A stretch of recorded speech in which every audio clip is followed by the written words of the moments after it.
Now let's go to CBS News MoneyWatch correspondent Kelly O'Grady. Good to see you today, Kelly. What would the trickle-down effect look like for consumers when we talk about tariffs and also the tariffs on copper when that goes into effect? Can you tell us more about that?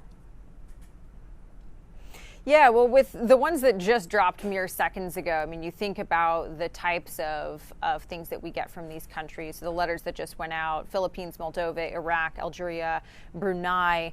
The really big one there, and big is a relative term, is Philippines. We get a lot of clothing, things like that from over there. That's going to be a 20% tariff. The trickle-down effect will come likely in the next few months. Remember, that doesn't go into effect until August 1st, and we are still waiting to see sort of the bigger effects of the tariffs that went into place a little bit ago, a couple of months ago, because companies sort of front-loaded. So that's sort of the impact there.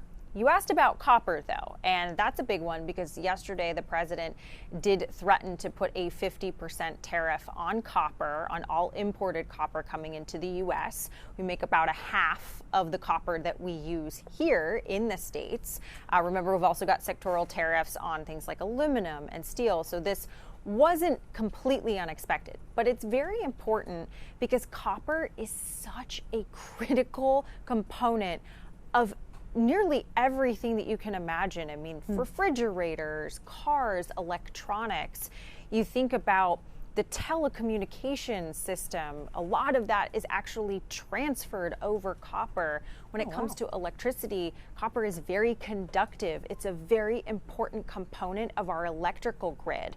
And yesterday, when those tariffs were mentioned, you saw the copper market, what we like to call copper futures, hit a record.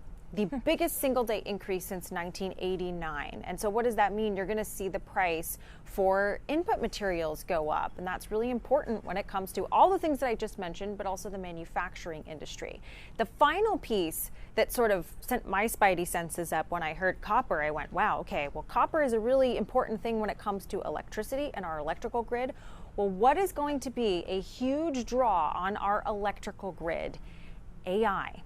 Data centers. We have heard ad nauseum that AI is going to require so much energy, so much electricity, stuff that we don't have right now, essentially, when you think about what we're going to need over the next 10 plus years. And so now you increase the price of something that's really critical to that, you start to think, oh, maybe prices will go up for energy, electricity. Now, all that said, I do understand where the president is coming from a national security perspective. I just mentioned why copper is so important to all of these industries.